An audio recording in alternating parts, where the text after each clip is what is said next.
Hi everyone. So in the previous video, we completed the first part of quantitative reasoning. That means we were done with the first 15 questions, which I had just can show you the solutions here. However, in this video, we will be starting with the next part.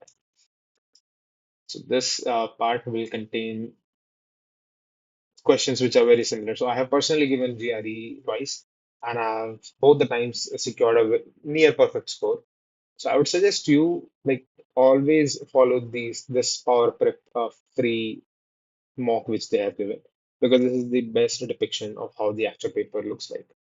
The difficulty, the pattern, everything is pretty much the same. Verbal ability, yeah, there are some ups and downs, and it is very uh, personal to each individual that who can find that easy and who can find it hard. But coming to quantitative, it's gonna be pretty much same. The pattern, the distribution, everything is gonna be same. So I would suggest to be serious and follow this resource with utmost care. So now let's start with the first question today. So let's start with the first one, which the length of each side of an equilateral triangle E is six times the length of each side of an equilateral triangle X. So we are some ratio. Okay. So the ratio of the quantity A is ratio of length of one side of T to the uh, length of another side of T. Okay. It's an equilateral triangle, so the ratio has to be 1:1. Yes. Yeah. Now, ratio of length of one side of X to the length of another side of X. Both of them are equilateral triangles. So the ratio will always be 1:1, irrespective of what sides you are taking. So if even then for a solution, let's see, this is triangle T, this is triangle X. Arbitrarily, we are given that six times the side of T is six times the length of.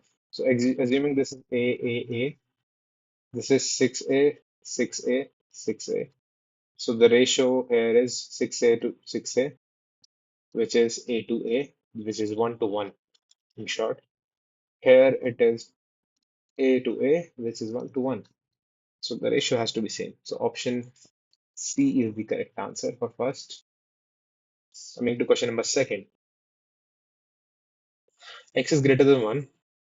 We'll solve it in the very similar manner which we solved the previous question if it is in that category. Given X is greater than 1, so there's no case of 0 or anything. So it will pretty much follow the same trend. So let's see, X is divided by X plus 1. What is the value? If you have already done some coursework in like any progressions or anything, you must be knowing that this, if it is starting from 1, value is equal to 1, which is not because it is greater than 1. So this will start from 0.5 and it will nearly limit itself. I mean, it will nearly be ending up to when it reaches infinite, it will be nearly approaching 1. So that means there's a its range is basically uh, 0.5 not included to 1 not included. Whereas quantity B minus x 1 minus x. Very simple. It might look like somewhat tricky, but just multiply denominator and numerator by minus 1. So this will come as x upon x minus 1. Correct? This is somewhat a complementary part. So it will start from its range is. See, if it is greater than 1 and you're not given its integer or what, so it can be 1.001. So that means initially 1 upon 1.001 upon 0.001, it will start from somewhat infinity and it will go towards. I'm writing in a reverse order, try to understand that. And the lowest value it will take. is some infinite upon infinite minus 1 that will be nearly 1, but it will be more than 1 always because the numerator will always be greater. They will be coming very close to each other, but it will always be greater than the denominator. So whereas this part was in negative part, that means it was approaching 1 from the bottom. The other one is approaching 1 from the top. So always and always option B will be greater. So question number 2, option B is the answer. I'll attach the answer key as well in the description. So look out for that. Question number 3. In the xy plane, point 12 is on line J and point 21 is on line K. Each of the lines have a positive slope. Okay, the slope of line J and line K. We are just given very vague question, I would say. So xy plane, some 1 comma 2. Let's make a realistic line, first of all. Best to visualize this question. So 1 comma 2. So this is first line, first point. Second point is 2 comma 1. This is the second point. Then we are given it's on line J. Line J can be having any slope, and it is not given where it is going. And 2 comma 1 is on K. So this one is on line K. Same for this one. So it is insufficient. You can never tell because there is no other condition that if they are coming from origin or what. So this has to be option number D. Because both the lines can take any point, any angle, and it can still pass through those points. Because even if you are seeing that it has positive slope, with positive slope, it can start from here and go up to here, like some nearly zero, infinite to zero. Same here, it can take all the values from here and end up till here. So you can never tell uh, which one is higher. So any value, this one can take some time greater values, this one can take sometimes greater or smaller, whatever is required. So this is D. Coming to question number 3 or 4. N is a positive number. So N belongs to positive side, integer, Z plus. The remainder when N is divided by 5. The remainder when N plus 10 is divided by 5. Both of them. Okay, let's look at it. So N divided by 5. So if N, this is the, when in computer science we use a percentage symbol to represent what will be the remainder when division is performed. So I'll use that terminology. So it can take values from 0, 1. Okay, this will be a set. So should have 1, not 1, 0, 1, 2, 3, and 4. These are the only values it can take. So you're saying n plus 10. Now that has to be divided by 5. It is divided by 5. So again, this will be the same part here. However, the values will always be same. Why? Because let's see if x plus something, you're saying x divided by 5 is your number. So it will leave some remainder. Second part, you're saying x plus 10 divided by 5. Can't you just break it as x divided by 5 plus 2? So this is the part which will be leaving the remainder. This is the quotient. So this will be going into quotient. It is properly divisible. 10 is a divisible part. This part will give you a remainder, and which is same as the part which will be giving you remainder here. So these parts will be equal. So option C is the correct answer. Fourth option, C. A right circular cylinder with, coming to question number 5. A right circular cylinder with radius 2 inches has a volume of 15 cubic inches. So right circular cylinder. So volume is given pi r square H. The volume is equal to this. Why? So the base area will be pi r square, and if you build it continuously, stack all of them upon each other, it will be coming h times. That means, yeah, pi r square h. So 15 cubic inches. Radius is 2 inches. Okay, nothing else. Yeah, 15 is equals to pi 4 r square into h. So h will be not given to us. So h we need to find 15 by 4 into 15 by 4 pi basically. Let's not open it yet. So 15 by 4 pi. Now what is asked? Height of cylinder or 2 inches? Okay, great. Now we can just open pi as well. So let's open 22 by 7. Why to open this? Let's write 3.14 directly. This will be 15 upon 12 point something, correct? 12 point, let's say worst case 13. We are rounding it off to the next number. It is still way smaller than 2. So height of cylinder will be smaller, quantity B will be bigger. Option D is the correct answer. Coming to question number 6. Sixth question. K is an integer for which 1 upon 1 minus k is less than 1 by 8. Got it? So we can try to rewrite it as 2 to the power minus k, or 2 to the power k minus 1 is less than 2 to the power minus 3. Can we write that? Yes. Just reciprocating the values. This, okay, 2 to the power minus 3. 2 is bigger, minus 3 at the top. Now we try to divide it. Let's do that. So 2 to the power minus 3. Now k minus 1 should be less than minus 3. So k should be less than minus 2. Am I right? It should be less. Quantity B is minus 2. So quantity B will be greater. Answer is quantity B. Question number 7. N is an integer greater than 0.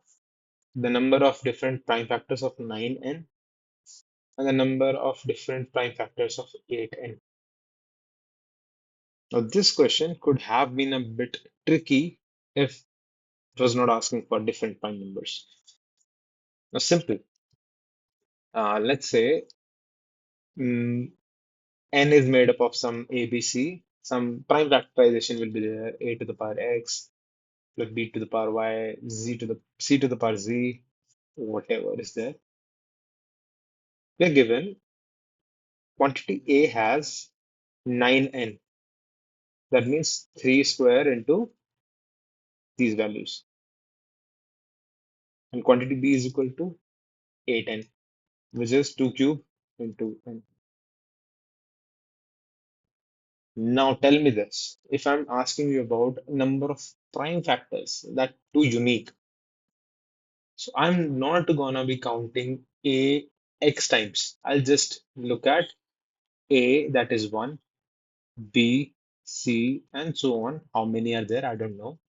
So I'll look at them only once. I can't even merge them, that AB square, AB cube. These things are also not possible because they have to be prime.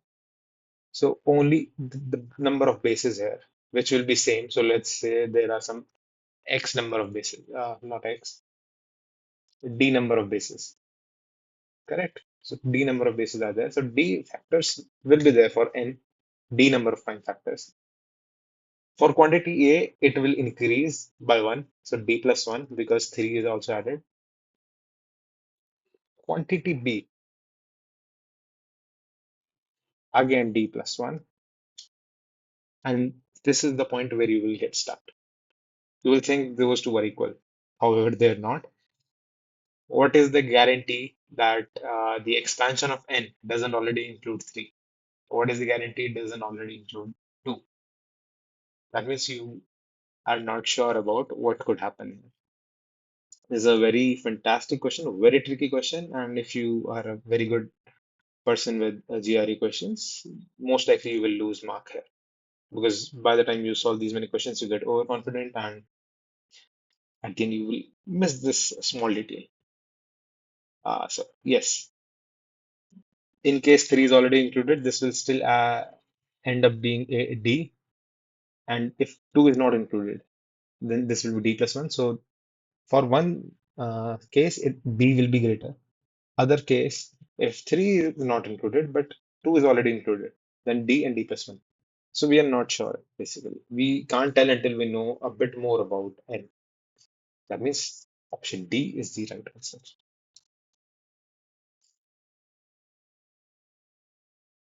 Coming to question number 8. So here the good questions will start. Working at their respective constant rates, machine 1 makes 240 copies in 8 minutes, machine 2 makes 240 copies in 5 minutes. At this rate, how many more copies does machine 2 need to make in 4 minutes than machine 1 makes in 6 minutes?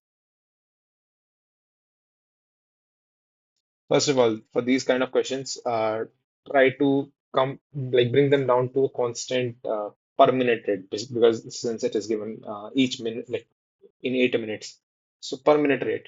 First, you try to calculate that. 240 copies in 8 minutes. So machine one rate is 30 copies a minute. Correct. Machine two, it will be 240 by 5, that is 42, 48. 48 copies a minute. That means 2 is much faster. Now, it's asked that if they go with the same rate, how many more copies will machine 2 make in 4 minutes? So I'm operating machine 2 for 4 minutes. Machine 2 in 4 minutes will produce, multiply by 4, this will be a 192 copies, correct? In 4 minutes. Machine 3 in 6 minutes, how many will it make? 180. So at the end, when I compare, machine 2 will end up producing 12 more copies. So option D is the correct answer. This is the best way to just bring them down to a single unit first. Ninth question. Among the people attending a convention in Europe, 32% travel from Asia and 45% of those who travel from Asia are women. Okay, 32% travel from Asia and 45% of those who travel from Asia are women. Okay, great. What percent of the people at the convention are women who traveled from Asia? So, since no number is given, only percentages are there, assume a number. Best way. So, we have, let's say, 100 people came. We are given 32% came from. I'm giving you a shortcut. You can take X as the total number, but yeah, at the end it will be cancelled out with any other term. But when you're not given with anything else except percentages, just assume a number. It's fastest way, least confusing. So 32 traveled from Asia, 68 didn't come from Asia. So this is Asia. Just make a tree, non-Asia. You're telling me 45% of those who came from Asia are women. So 45% of 32. So women, men. So 45% of this, it will be equal to 0.45 into 32. So nearly 14.4. 14.4, and rest of them, whatever the number is, we really don't care. What percent of the people at the convention are women who traveled from Asia? So total 14% are the women. So 14.4. Got it? So this will be the answer for 10th. Ninth, coming to 10th question. We are given R is minus 2 comma 1, S is 4 comma minus 7, P is the midpoint of RS. So P is the midpoint. what are the coordinates of point P? If you remember midpoint theorem, it is simply sum the respective coordinates. So minus 2 plus 4 upon 2 and minus 4, sorry, comma 1 plus minus 7 upon 2. This will be the coordinate of the new point. This will be equal to minus 1 comma minus 3. So option A. If you need reasoning behind it, just let me know. I'll make a short for that. Coming to the next question, 11th question. The base of a triangle has length B, altitude corresponding to the base has length h, B is equal to 2h. Okay, great. The relations they have given. Which of the following is the expression of area of the triangle in terms of h? Perfect. So I'm given a particular triangle here. So this is my triangle. They're saying this is my base B, this is my corresponding height of this side as h. It has also given me this B is equal to 2h. Simple. Area is equals to half into base into height. Base they have already given as 2h into height. So area is equals to h square. Option C. Very easy questions. So question number 12. Chris entered a number in his calculator and erroneously multiplied the number by 2073 instead of 2.073. That means you can still get the answer by dividing it by 1000. So he got an incorrect product. Which of the following is a single operation that Chris could perform on the calculator to correct the error? Simple question. Just multiply the incorrect product by 0.001. I guess all of you can tell that. Or yeah, actually multiple correct, right? So multiply it by 0.001 or divide it by 1000. So option A and D. I don't think this one needs any explanation, but if you require, just let me know. I'll make a short. These are hardly 1 minute questions. It can be accommodated in a short. Question number 13, 14, and 15. Yes. Okay. So all of them will be based on this. In 2000, the population of West Virginia was 1.8 million. If the ratio of population to of Georgia to that of West Virginia was 9 is to 2, in which population category was Georgia? So West Virginia was 1.8 million. Now, simple. Relation was given. It is said West Virginia, WV is equal to 1.8 million. And Georgia, let's say it's X. We were given X upon West Virginia or X upon 1.8 million was equal to 9 is to 2. Correct? Because the ratio was given. So we can just uh, solve it using the cross multiplication basic. So X is equals to 9 into 1.8 million, right? This is 1.8 million upon 2. So this will be 900,000.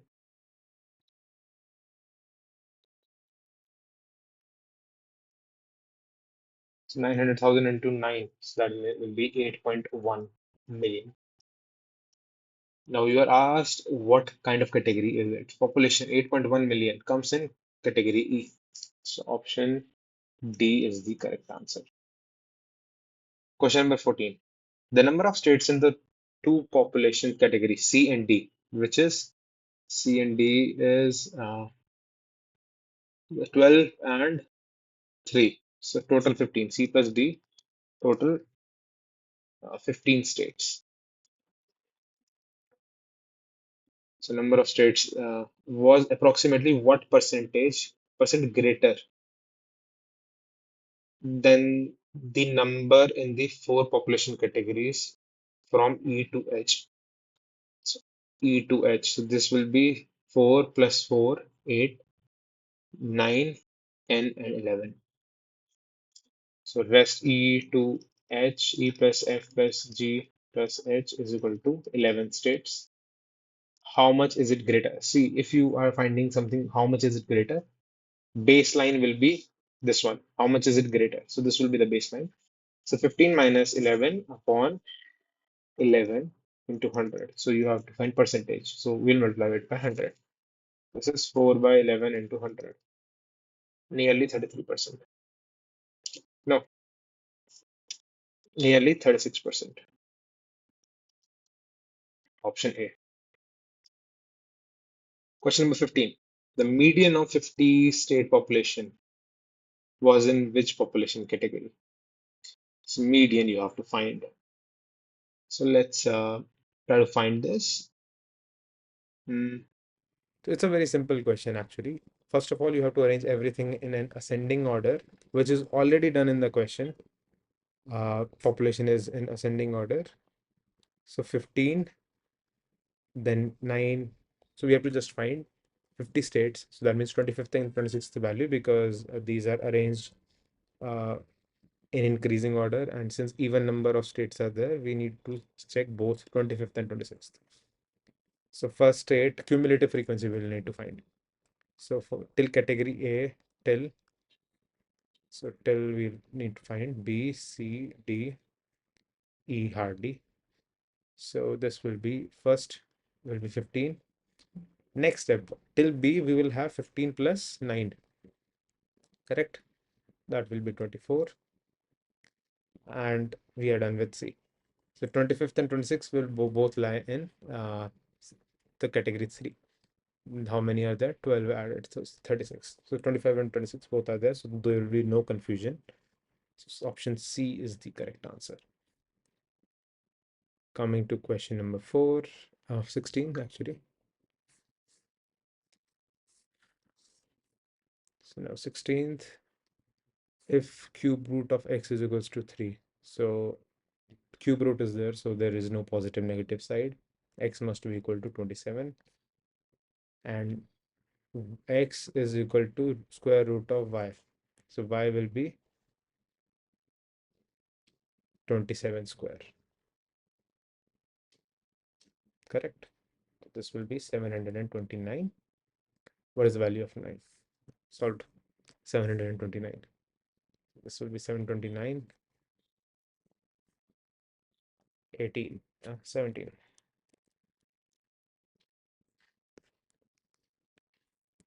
Now there's a question about normal distribution, standard normal distribution. It has told you that what is the distribution. So between this standard deviation, you get 34% of the population distribution. So different zones of our normal distribution, what is the probability of finding the element of that part? So he is trying to tell us, Jan rode the bus to work last year. His travel time to work were approximately normally distributed. So they distributed his work and they brought the mean to 0. And based on that part, -1, -2, these are the Z scores. So if you're not aware of what are Z scores, just let me know. I'll make a video about that, how to comprehend what are Z scores. Now, with a mean of 35 minutes and a standard deviation of 5 minutes. So standard deviation, that means this is, if this is 35, this is 30. The -1 is 30, +1 is 40, then 45. Got it? This much is what you will require to solve the question. According to the figure shown, approximately what percent of the ants travel time to work last year were less than 40 minutes. So this is 35, this is 40. I have to find everything less than that. So what will be the answer? The entire left hand part will be 50%, correct? 50%. Everything on the left of the middle line will be 50%. I have to just add 34%. This will be 84%. Option E is the answer. Now, question number 18. For all integers x, the function of f is defined as x minus 1 if x is even, x plus 1 if x is odd. What will it do? If the number is even, it will make it odd but smaller. If the number is odd, it will make it even but bigger than the original number. So if a and b are integers such that a plus b, fa plus fb is equal to a plus b, which of the following statement must be true? Okay, somewhat tricky. And you will require a lot of analysis, not a lot of, but you have to just use your brain. You don't need to solve it or write anything. I'll explain you logic how it's going to be solved, but try to understand it. So now the question comes to, for what type of values of a and b will these two be suitable? So you can tell if it is even, it is reduced; if it is odd, it is increased. Definitely a is equal to b is not possible. Why? If both are positive, both are equal, so either it will be even, either it will be odd, correct? If it will be even, then both of them will be reduced. So answer on the right hand side will be a plus b minus 2. Whereas if both of them are odd, then it should be a plus b plus 2. So option A is not possible. Coming to option number B, if it is negative, no, there's no point of checking the negative part. A plus B is odd, and there's a good possibility this is the answer, because A plus B is odd is only possible if one of them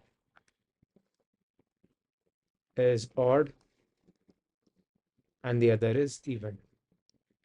One odd, one even. What will happen? So A, f of A. Let's see if it gave you A dash plus 1 or minus 1. F of B, I'm assuming both the cases actually correct. So f of B will be equal to B dash minus 1. Or why to even have dashes? I'm assuming this is A plus 1 and A minus 1. So A plus 1 because this is odd, this is even. Sum will be A plus B. So yes, for this combination, the answer is correct. But it's not necessary which one is even. So it can also occur the other way around. So A minus 1 and B plus 1. Again, if the sum will be same. That means this is the only correct answer. So option C is the correct one. 19th question. 1 by y. Oh, very simple. These type of questions have a standard way of solving. So y to the power minus 2 can be rewritten as 1 by y square plus 1 by 2 by y actually. 2 by y minus 15 is equal to 0, correct?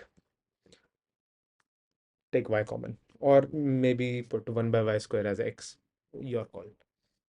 I'll not try to do anything. I'll take y common. Y square, I'll multiply. I try to make the denominator common. I'll take LCM, which is y square. So this will be 1 plus 2y minus 15y square is equal to 0 into y square. So this will be 0. I'll change the symbols of everything. So 15y square minus 2y minus 1. I just multiplied the entire both the sides by minus 1. Now it is asked which of the following could be the value of y.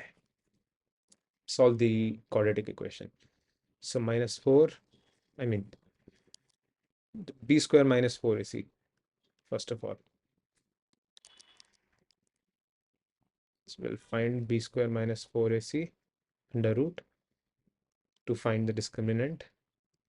So b square here is 4 minus 4 plus 4 into 15, and I'm minus 1 I already took, so this is plus. So this is equal to root 64, which is 8. So discriminant is 8. The roots will be minus b, that is 2, plus minus 8 upon 2 into 15, that is 30. So 2 plus 8 will be 1 by 3, or 2 minus that is minus 1 by 5. These are the two roots. So which of them is given? 1 by 3 is not mentioned, minus 1 by 5 is mentioned. So option C is the correct answer. Question number 20.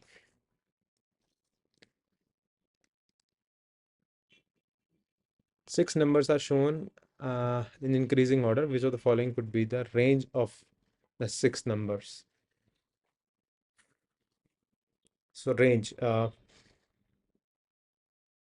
are mentioned in increasing order. So first of all, there's an ambiguity that if there can be multiple options. I mean, if A can take a value of 8.5, because then there will be two values with the same number. And if it is strictly increasing, that means it is not possible. But yeah, we will try to figure out.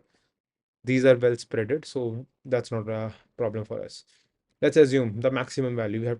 Since we have to maximize the range, what will be the what could be the range? So minimum to maximum, we will check everything.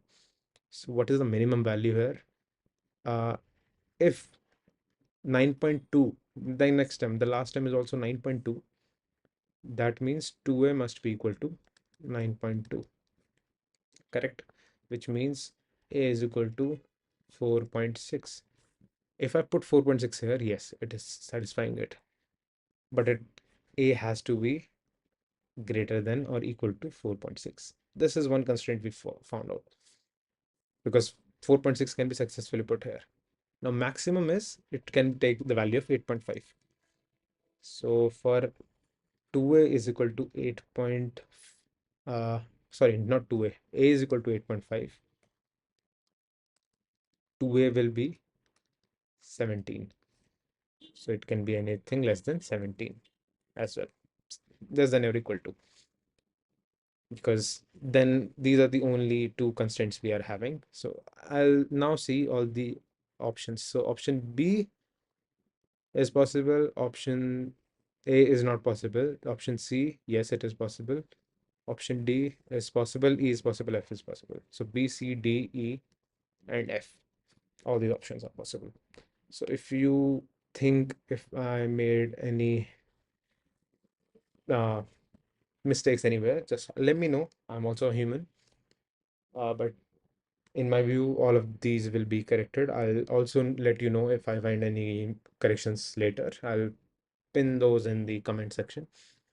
Also, you guys try to pause my video. Do not just watch it for the methodologies. Try to solve it yourself. If you are confused, then watch how I solved it. So that's all for today. We have completed the uh, free mock finally. So let's see you in the next one.